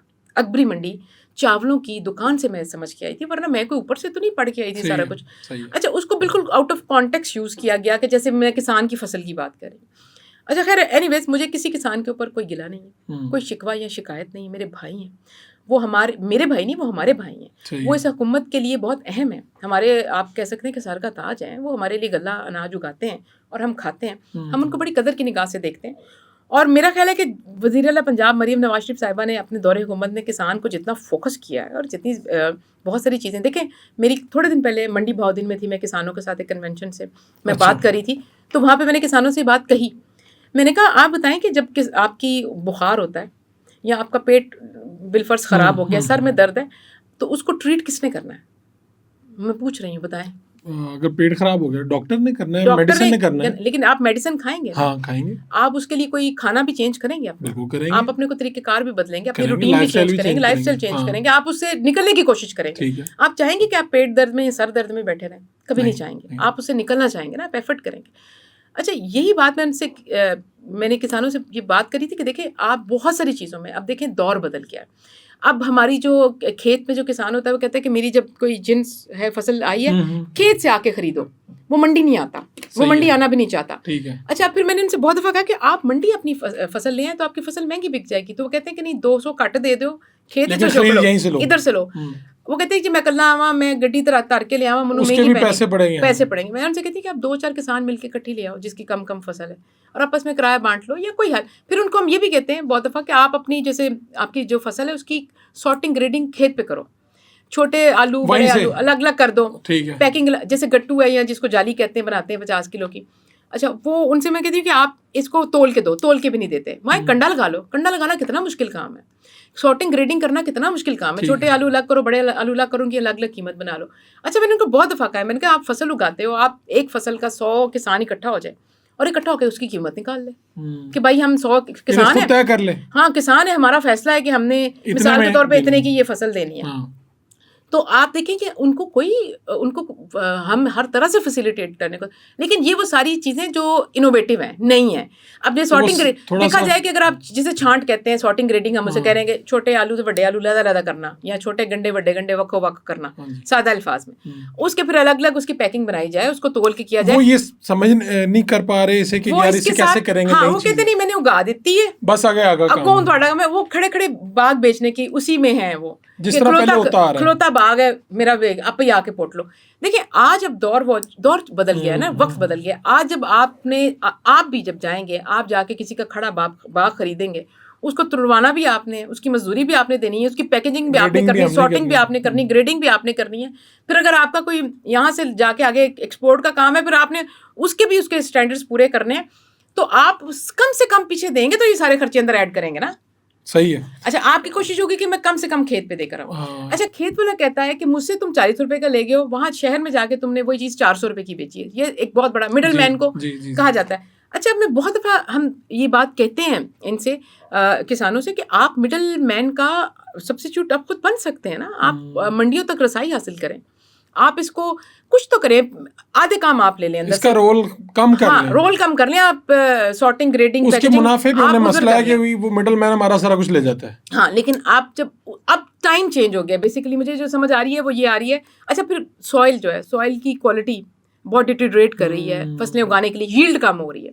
यील्ड कम होने से अखराजात बढ़ जाते हैं। देखिए, इनपुट कॉस्ट हाई है, मैं इससे इनकार नहीं करी, बिजली चीज़ें है, महंगी पानी है, हैं। चीज़ें महंगी हैं, सारी ओवरऑल महंगी है। लेकिन अगर सिर्फ आप यील्ड बढ़ा दें ना, तो आपकी इनपुट कॉस्ट जो है वो आप बेयर कर सकते हैं ना उसको। सही है। तो आप कह रहे हैं कि आप लोग काम कर रहे हैं लेकिन किसान को इसके साथ लिंक नहीं कर पा रहा, किसान खुद इसे, यानी वो समझे इस बात को, अब नए दौर देखें, के नए किसान पे तकाजे। आप हुकूमत की दूसरी तरफ देख लें, 2 सालों में वज़ीर आला पंजाब मरीम नवाज शरीफ की हुकूमत में किसानों को 8.5 लाख किसानों को अब तक किसान कार्ड बना के दिया जा चुका है, जो कम ज़मीन वाला अच्छा, किसान ये है। किसान कार्ड करता क्या है? किसान कार्ड जो होता है, जैसे इस किसान कार्ड के जरिए 250 अरब के अभी तक इंटरेस्ट फ्री लोन जा चुके हैं किसानों को, 250 वो अरब जो के। उसे अपनी आपके पास फसल किसान लगाने कार्ड के है, लिए, आपके हाँ, पास किसान कार्ड है, आपको हुकूमत, अब देखें, जब फसल उगाने का टाइम आया था, गंदम लगाने का, 100 अरब रुपया इंजेक्ट कर दिया इस किसान कार्ड के अंदर थ्रू। ठीक है, आपको पर एकड़ इतने पैसे मिलेंगे फसल उगाने के लिए। उगाने के लिए। आप उस पैसों से आप खाद लें, आप बीज लें, आप डीजल लें, बेशक इस्तेमाल। गवर्नमेंट के पैसे बगैर सूद के जी, आपको मिल रहे हैं, जो आपको मिल रहे आपको आपके देहात का बंदा या चौधरी देता था सूद पे जी, कि फसल उगा लेना, हाँ, बाद में फसल के बाद इतने पैसे ऊपर दे देना मुझे, बिल्कुल। उससे जान छूटी उनकी। जी, 250 अरब रुपया अच्छा। अब तक किसानों को दिया जा चुका है। और ये 8 लाख किसान कार्ड बने हैं। 8,32,000 किसान कार्ड बन चुका है, ठीक है, एज इफ नाउ। ओके। अच्छा, उसके बाद फिर देखें आप उनको, जैसे सब्सिडाइज ग्रीन ट्रैक्टर्स 2 सालों में हर साल 10-10 हज़ार ट्रैक्टर दिए। अच्छा, फिर जैसे मशीनरी है, अभी कबूटा है, जापान की जो बहुत सारी मशीनरी, हार्वेस्टर आ गए, प्लांटर्स आ गए, जो 1 घंटे में आपका 1 किला हार्वेस्ट कर देते हैं, प्लांटेशन कर देते हैं। अब इस मशीनरी के ऊपर सब्सिडी दी जा रही है, मुतारिफ कराई है बहुत सारी। आप लोन लें सरकार से, आपसे इंटरेस्ट फ्री, आप ये अपनी मशीनरी लें, आप अपने आप को तो ये सारी बातें आप किसानों की तंजीमें बनी हुई हैं, आप लाएं इनको, बिठाते ये सारी बातें समझाते हैं कि हम आपके लिए तो यही कर रहे हैं। जी, हमारा महकमा ज़राअत जो है उसका एक पूरा एक्सटेंशन विंग भी है, जो हर देहात के अंदर मौजूद है, हर तहसील के अंदर मौजूद है, वो तहसील लेवल पर जाकर मुझे आपके एमपीएस बताते हैं जिनके देहाती हैं हल्के, वो कहते हैं हमारी पार्टी से बहुत नाराज़ है किसान, तो ये आप लोग समझा भी नहीं पाए। अच्छा, इसमें मैं एक बात बताऊं, ये एक ना बहुत सारी जो इस तरह की परसेप्शन क्रिएट भी कर दी जाती है कि नाराज है, किसी को बार बार कहना कि नहीं तू रुसे हुए हैं, तू रुसे हुए हैं, वो नहीं भी रुसाना तो वो कहता है अच्छा चल मैं रोज पहनना। तो आप कह रहे हैं कि ये जरा लोगों ने थोड़ा माहौल भी बना दिया, ये एक माहौल एक बड़ा इस तरह का तैयार किया जाता है। लेकिन अगर आप देखा जाए ना, सरकार की, हुकूमत की, वज़ीर आला की इंटेंशन और इंटरवेंशन और अब तक की फैसिलिटेशन जो है किसान के लिए, वो आप देखें कि वो बहुत ज़्यादा है। और फिर देखें, सोइंग पे भी फैसिलिटेट किया था, हार्वेस्ट पे भी फैसिलिटेट किया था। जब गंदम की फसल आई, 35 रुपए की हर किसान की फसल बिकवाई भी, बिल्कुल ठीक है, और उगवाते हुए भी 100 अरब रुपए दिए। अदरवाइज आपने और जो हमारा महकमा ज़राअत है वो बहुत सारी एक्सपेंशन जो है और कर रहा है ज़राअत के लिए। आपकी ज़िंदगी की सबसे बड़ी ख्वाहिश क्या है? मेरी ज़िंदगी की सबसे बड़ी ख्वाहिश ये है कि मैं जब जिस भी ओहदे पे या रोल पे हूँ, तो मैं जब यहाँ से जब चली जाऊँ तो यहाँ पे बैठ के चंद एक लोग ज़रूर इस नाम से याद करें कि जब तक थी तो काम करके गई। ये मेरी सबसे बड़ी ख्वाहिश है। बहुत शुक्रिया आपका।